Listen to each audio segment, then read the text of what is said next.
Welcome back to the deep dive. It feels like AI is everywhere these days, you know? It really is. But today, we're cutting through the hype. We're going deep, really deep, into how AI is actually changing things up in marketing. And for this deep dive, we're looking at that YouTube video from Social Media Examiner that you sent our way.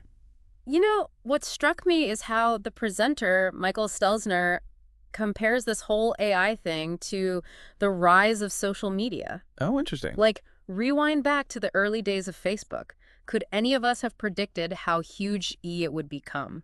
He's basically saying AI is about to be that big of a deal for marketers, a total game changer. Okay, I'm listening. But, is it really another Facebook moment? What makes him think that? Well, he brings up Sam Altman. Okay, yeah, the OpenAI guy. Yeah, the co-founder, the brains behind ChatGPT. Yeah. And Altman predicts, get this, that a mind-blowing 95% of marketing tasks will be AI-driven in the very near future. 95%. Hold on, if even half of that is true, we're talking about a seismic shift here. Exactly. It's massive. So, are marketers even ready for this? I mean, ChatGPT feels pretty new, right? Right, it is early days. ChatGPT is only, what, like 2 years old? Yeah, something like that. And Stelzner actually says that means AI is as stupid now as it's ever going to be. Interesting way to put it. Think about it, any new tech, the more we use it, the more it learns, the smarter it gets. What we're seeing now with AI, it's just the tip of the iceberg. Okay, so AI is going to get even more sophisticated. Sure. And it's on track to reshape marketing as we know it. But what does that even look like in reality? Is everyone using these tools already? Well, based on a survey Stelzner mentions from Social Media Examiner, it seems like most marketers are dipping their toes in the AI waters. And the go-to tool is? ChatGPT, of course. Yeah. It's mostly for content creation right now, blog posts, social media updates, that kind of stuff. Yeah, makes sense. That's what it's known for.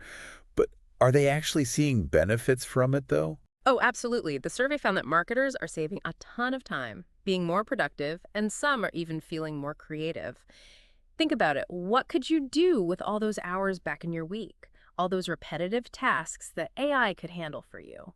Okay, I'm starting to see the appeal here, but I imagine there are some concerns too, right? Like relying on AI for marketing can't be all sunshine and roses. You're right. It's not all perfect. The survey flagged some big concerns around accuracy, copyright issues, and data privacy.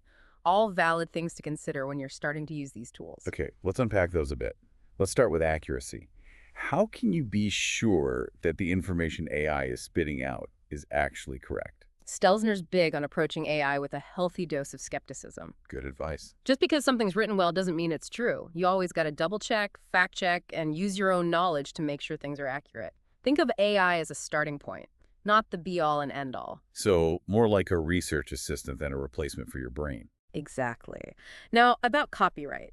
That one's a bit tricky, especially when AI is generating content. Yeah, where's the line there? Stelzner actually makes an interesting comparison. He suggests that using AI to improve your existing work is kind of like using a grammar checker or a spell check. Oh, I see. So if you start with your own content and use AI to polish it, it might be less risky than having AI write something totally from scratch. So more of an editor or collaborator than the sole author. Gotcha. And then data privacy, that's a big one these days.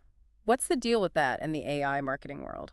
Stelzner's pretty clear on this. Don't upload any sensitive information to AI platforms. No customer lists, no personal data, that kind of stuff.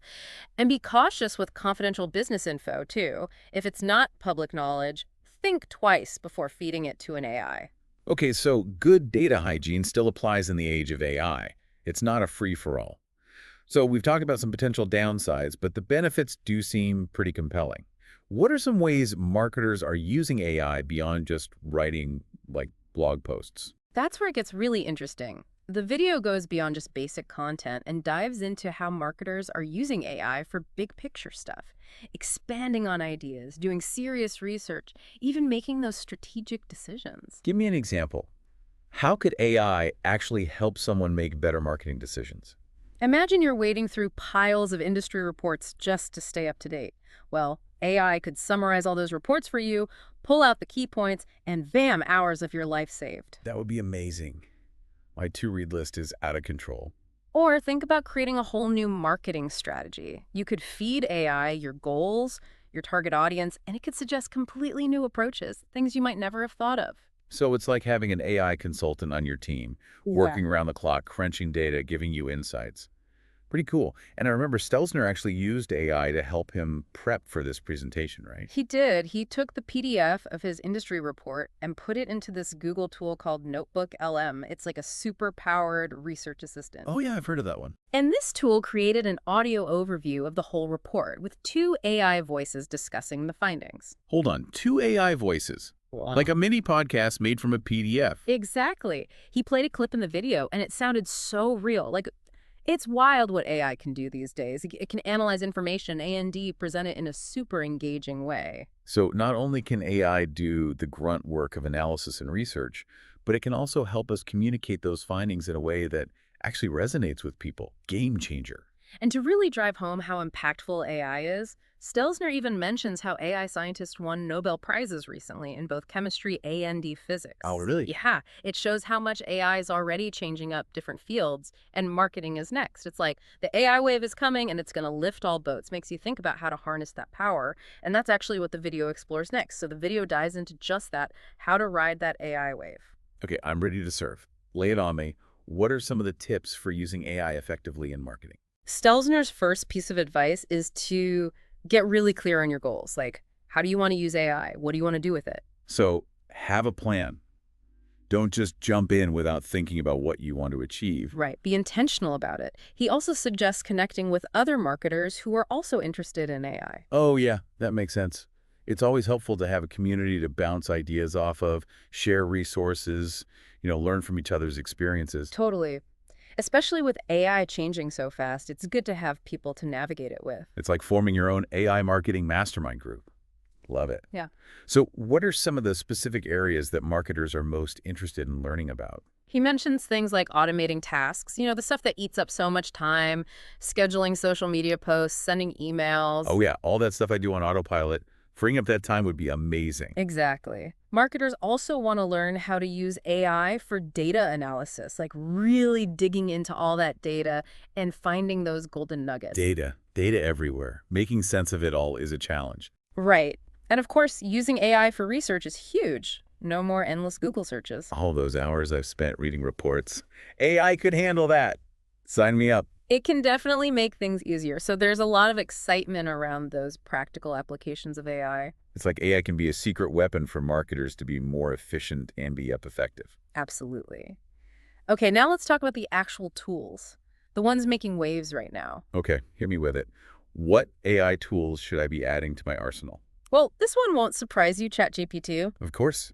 Everyone's talking about ChatGPT. And for good reason. The survey found that 2/3 of marketers plan to use it even more next year. So it's not just hype, it's the real deal. Seems like it. But ChatGPT isn't the only player in the game. There are some other contenders out there worth checking out. Ooh, competition. Tell me more. One that Stelzner mentions is Google Gemini. It's basically Google's version of ChatGPT. It's still pretty new, but it has the potential to be huge, especially for anyone already using all the Google tools. I've heard the name, but I don't really know much about it. What makes Google Gemini different? Well, it's really tightly integrated with the whole Google ecosystem. So if you're using Google Analytics, ads, all that, it could be a really seamless experience. It's like an AI-powered extension of those tools. I can see the appeal. What about Microsoft? Are they in the AI game too? They are. Microsoft Copilot is their version of, well, it's essentially ChatGPT powered by OpenAI. So if you're a Microsoft person, that might be your go-to. So we've got ChatGPT, Google Gemini, Microsoft Copilot. Those are the big ones. Any smaller under-the-radar tools I should know about? Any secret weapons? There are a couple. Stelzner actually points to some that he thinks marketers are overlooking. Oh, give me the insider scoop. One is called Claude. It's from a company called Anthropic. Claude. Okay, haven't heard of that one. Yeah, it's not as famous as ChatGPT, but Stelzner's a fan. He says it's really user-friendly, great for writing, and that kind of open-ended analysis. Interesting. A hidden gem. What's the other one he mentioned? The other one is Meta AI, which is, Facebook getting into the AI game.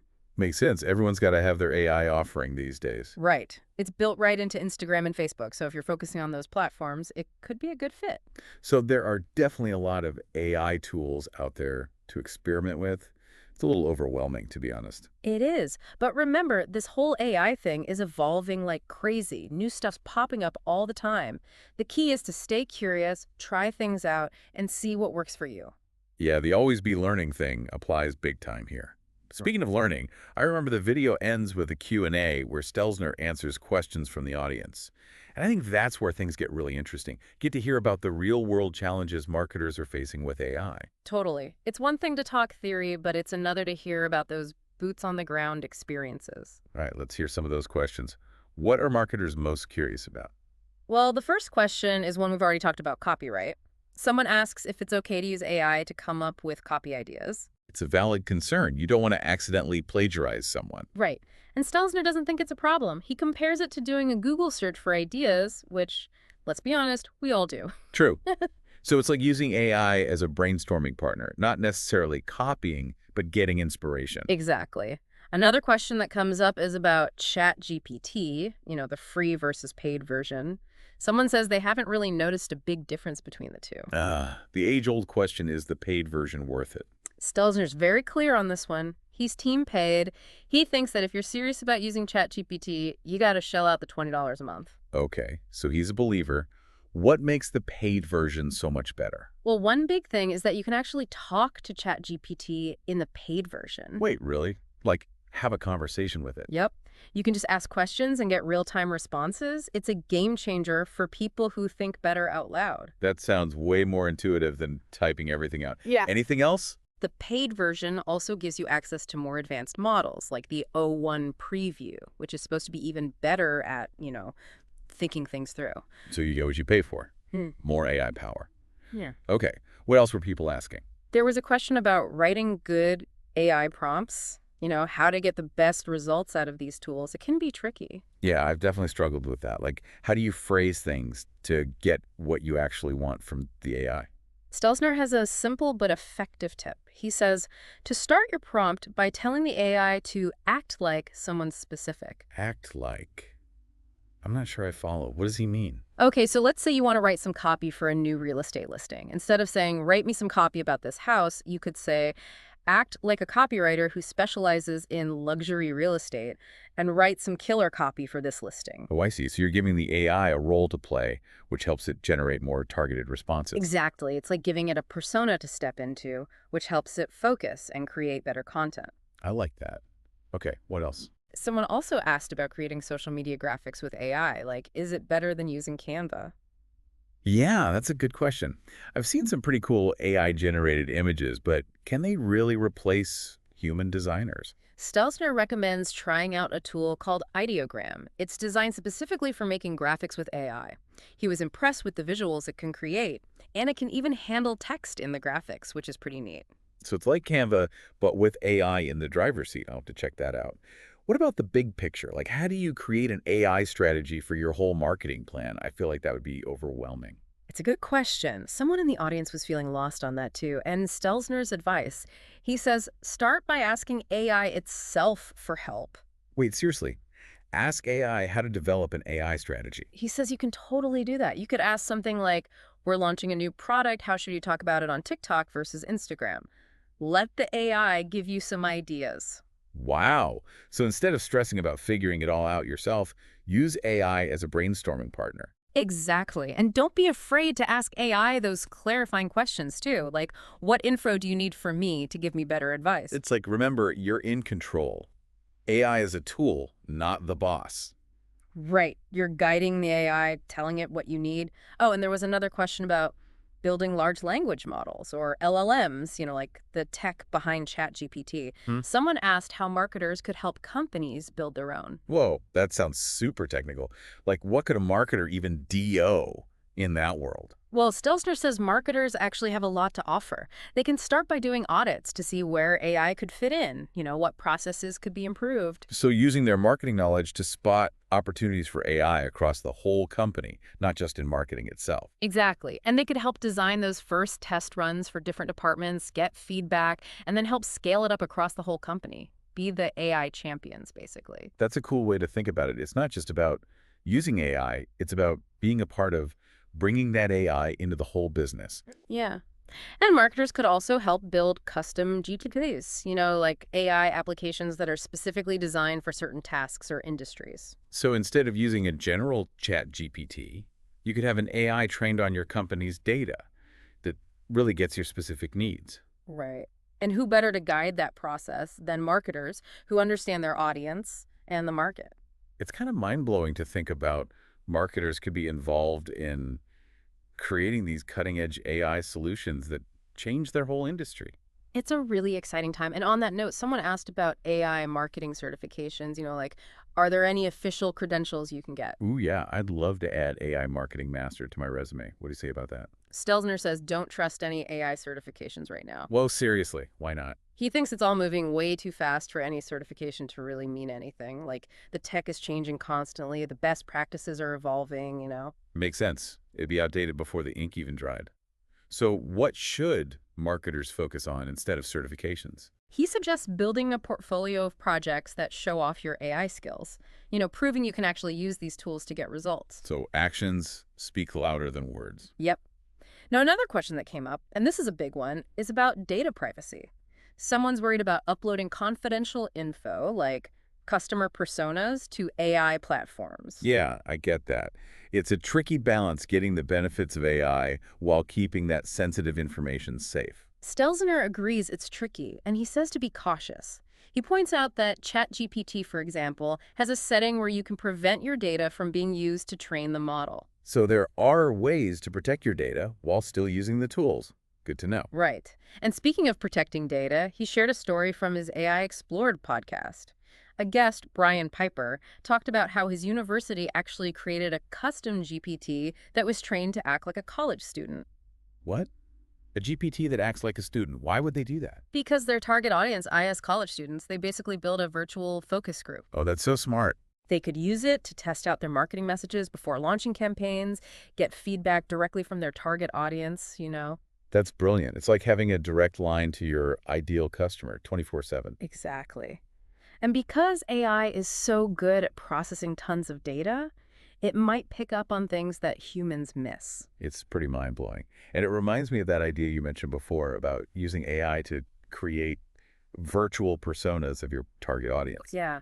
Imagine being able to train an AI to think and act just like your ideal customer. You could get feedback on anything, marketing messages, products, campaign ideas. It'd be like having a constant stream of insights from your target audience. Exactly. Like an AI focus group that never sleeps. Incredible.